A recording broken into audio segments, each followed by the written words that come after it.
Imagine you're in the middle of a heated argument. Your heart is racing. Every word feels like a weapon. Every sentence is a battle. You're carefully planning your next response, determined to be right. But the other person is doing exactly the same thing.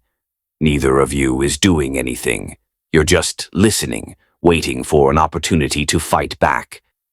And then N steps in. He doesn't take a stand. He doesn't tell you what to say. Instead, he whispers, something disturbing in your ear. You've already lost. What does he mean by that? You're fighting. You're defending yourself. You're standing your ground. How can that only mean defeat? Because according to N, the moment you enter such an argument, you've already surrendered.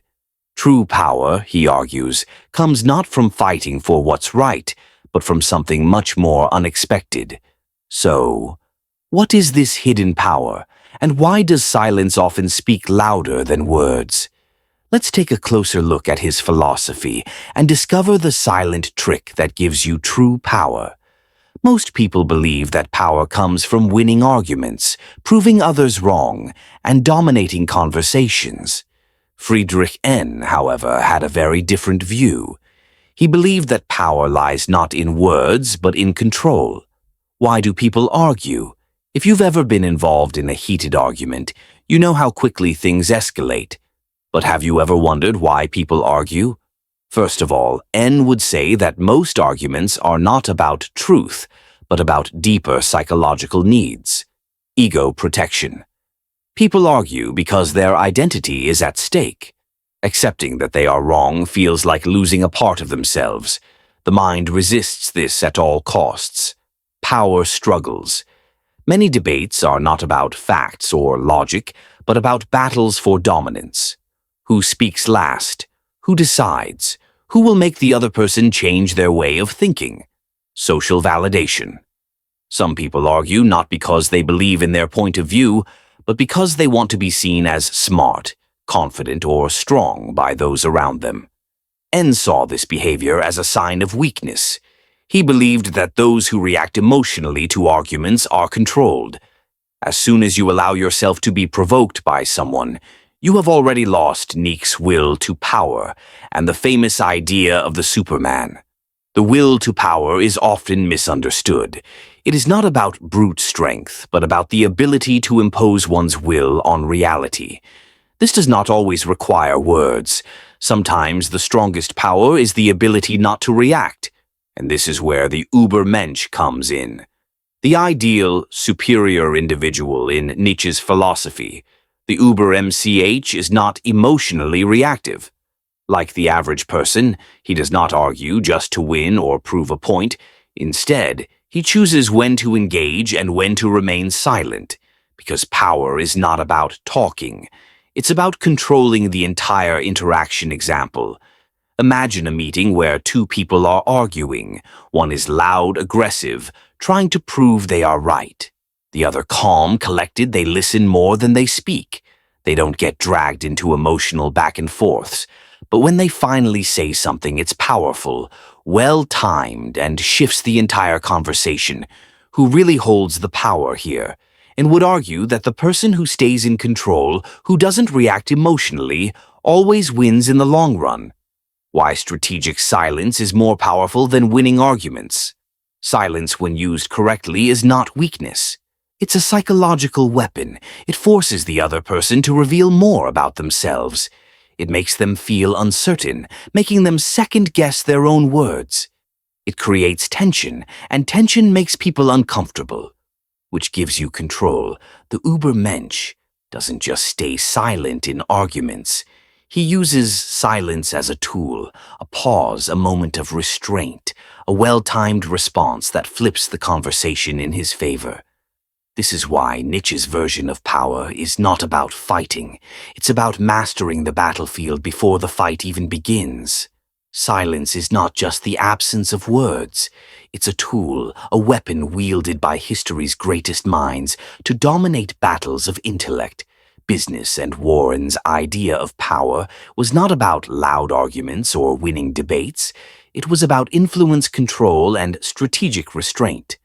Let's explore three legendary figures who embodied this principle: Socrates, Steve Jobs, and Mamoto Musashi. Socrates' method: winning without fighting. Socrates never engaged in traditional arguments.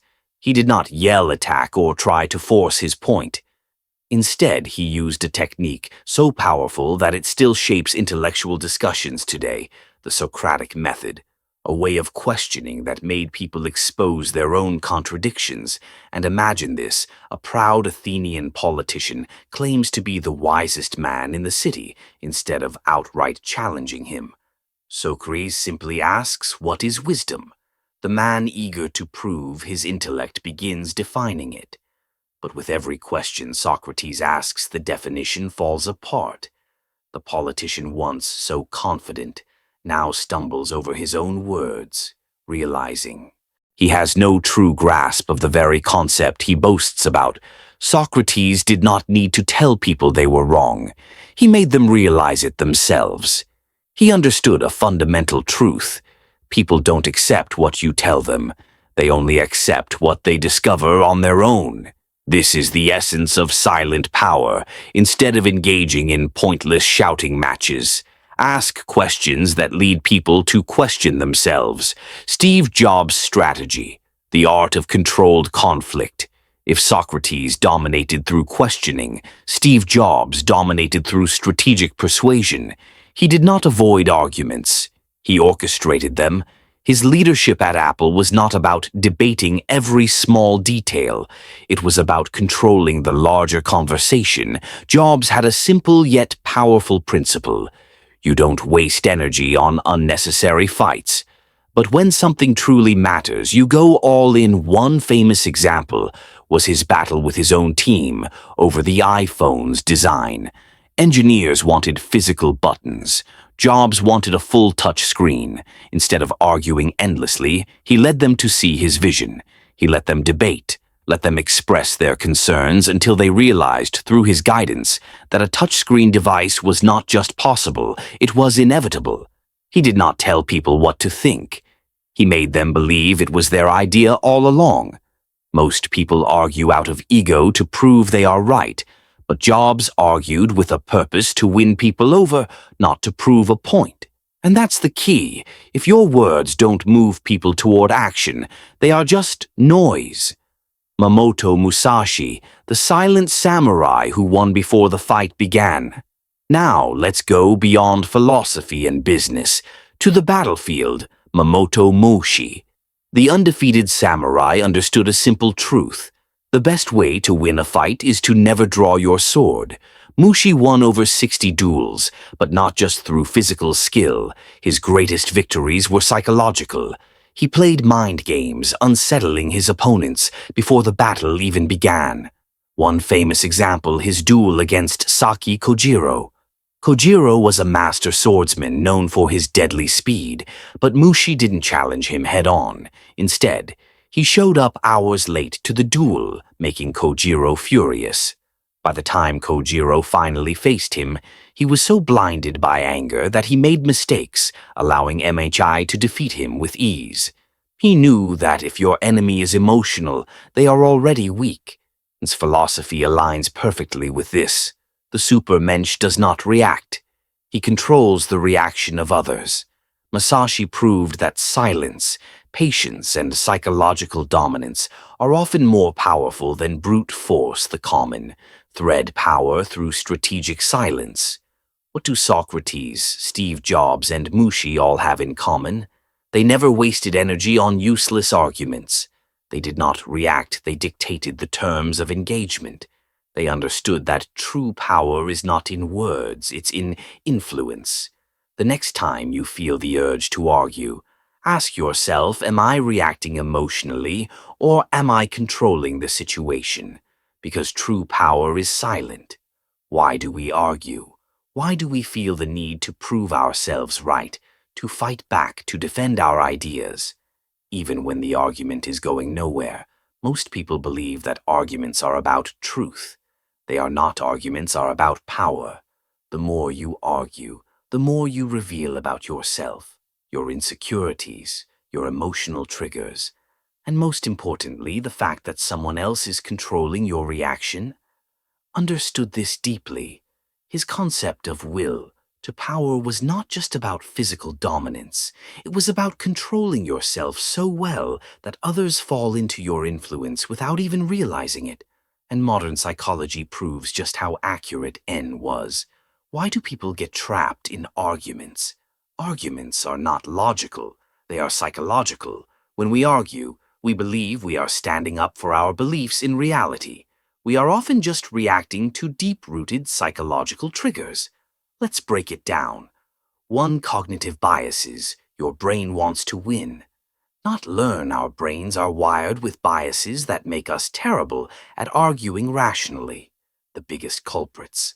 Confirmation bias. We only look for information that supports what we already believe. Backfire effect. When someone challenges our beliefs, we don't change our minds, we double down. Dunning-Kruger effect. The less we know about something, the more confident we are in our opinions. These biases make most arguments pointless. No one actually listens instead. They just wait for their turn to speak. Nietzsche's Uber. Mensch avoids this trap. He listens, observes, and chooses whether the conversation is worth engaging in 2 emotional triggers. Why we take arguments personally. Have you ever wondered why some arguments make you furious, while others don't bother you at all? That's because we don't argue over logic. We argue over identity. When someone disagrees with us on a deep level, it feels like a personal attack. That's why debates about politics, religion, or philosophy turn ugly so fast, because people don't just feel like their ideas are being challenged. They feel like they themselves are being attacked. This is why the most powerful people in history never argue emotionally. If someone can make you emotional, they control you. The Uber. Mensch does not fall for this trap. He does not react. He observes, analyzes, and then decides whether or not to respond. 3. The need for validation. The real reason people argue at the core of most arguments isn't truth. It's ego. People don't just want to be right. They want to be seen as right. And understand, OD, that most humans seek validation from the herd. They argue not to find truth, but to gain approval. But the Ubermensch does not need validation. He creates his own truth. Think about the most influential figures in history. Did they waste time arguing with critics? Number, they focused on their vision, ignored distractions, and let their actions speak louder than words. Much was ahead of his time. His insights on power control and silence align perfectly with modern psychological research. Let's break it down. 1. Power dynamics in social interactions. Social psychologists have found that the most powerful people in any group are not the ones who talk the most, but the ones who control the flow of conversation. They don't interrupt, they don't explain. They choose their words carefully, making people hang on to every sentence. This is why powerful leaders rarely raise their voices. They don't need to when they speak.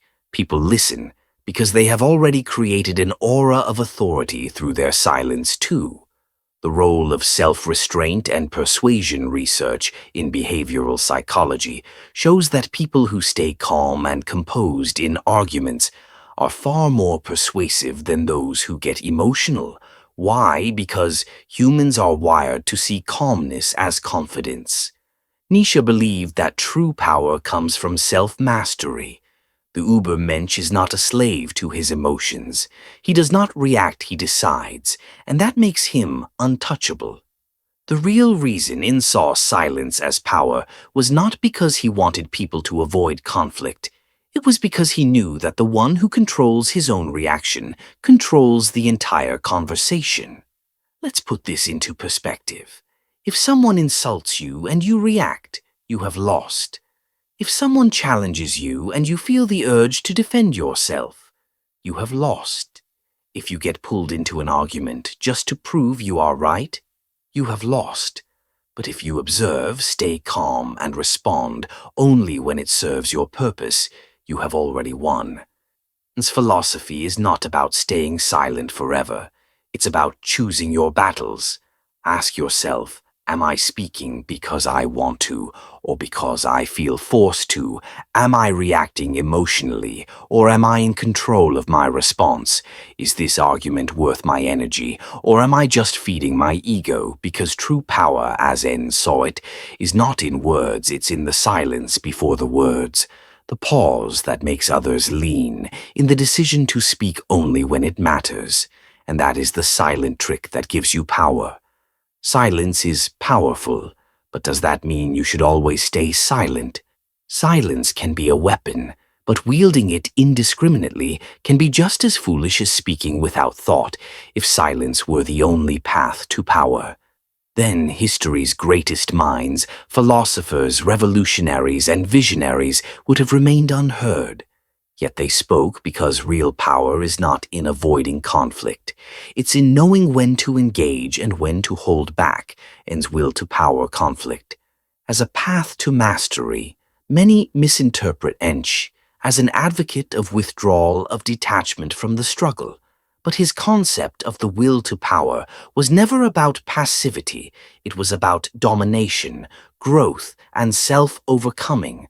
Power is not in silence alone, it's in control. Control avoiding conflict completely is not wisdom, it's fear disguised as restraint. Mastering conflict does not mean rejecting it, it means using it as a tool.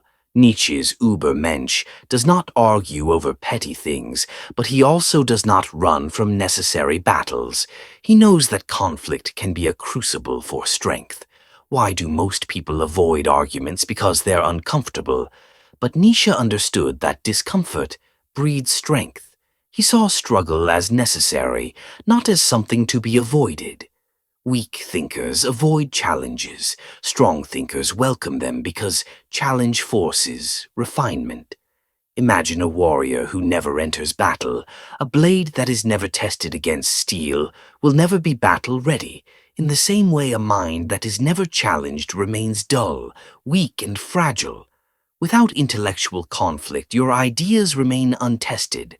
Without struggle, your convictions remain hollow. Think about the boldest thinkers in history. Galileo was condemned for challenging the Church's view of the universe. Socrates was sentenced to death for questioning conventional beliefs, and himself was dismissed as a madman in his time. Yet today, his ideas shape modern thought. Their power did not come from silence. It came from choosing their battles wisely and engaging in necessary conflict. There's a critical difference between arguing to prove you are right and arguing to shape reality. And understood this, the greatest leaders, philosophers, and visionaries don't avoid arguments. They use them strategically. Consider Socrates did not attack others' beliefs directly. He questioned them until they collapsed on their own. Ian's writings were designed to challenge, provoke, and shake people out of their mental complacency. Steve Jobs didn't avoid conflict. He used it to push people beyond their limits and drive. Innovation-powerful people don't argue for validation. They argue for transformation. They don't fight to win debates. They fight to shape the world in their vision. The Übermensch does not argue to satisfy his ego. He argues with purpose. Here's when you should engage. When the argument sharpens your thinking, when it reveals deeper truths, when it pushes you or others to grow, when it shifts power in your favor. But here's when you should not. When you are just defending your ego when the other person is not open to change. When it's a pointless emotional battle, when your silence itself is a power move. Arguing without strategy is weakness. Arguing with precision is power. Nietzsche was not afraid of arguments. He embraced conflict, but on his own terms. If an argument makes you weaker, avoid it. If an argument makes you stronger, engage with it. If an argument is just a distraction, ignore it completely. If conflict makes you stronger, it's not something to be avoided, it's something to be mastered. True power lies not in silence alone, but in knowing when to speak and when to stay island. If you had the choice between never arguing again or mastering the art of influence through conflict, which would make you more powerful? Imagine this. You wake up one day and a voice tells you you only have 100 words left to speak in your entire life. Every sentence, every word now carries weight. Would you waste them in a heated argument? Would you spend them trying to prove yourself to someone who isn't even listening, or would you choose them carefully? Like a warrior sharpening his final blade before battle, this is where real power lies, and understood something that most people ignore. Words are currency. The more you spend them carelessly, the less valuable they become. Now picture yourself in an argument. Your heart races, your mind floods with comebacks, defenses, endpoints you're dying to prove. But stop, breathe, ask yourself who truly holds the power here, the one frantically trying to prove himself, or the one who knows when to stay silent. Because silence is not weakness, it's strategy, it's control, it's the art of making others question themselves without you ever needing to convince them. So here's the challenge. The next time you're about to argue, pause instead of reacting immediately. Observe, watch how the other person reveals their weaknesses. See how they show you their fears, their insecurities, just by the way they speak. And then when the time is right, choose your word, words like a master or don't speak at all. Because true power is silent.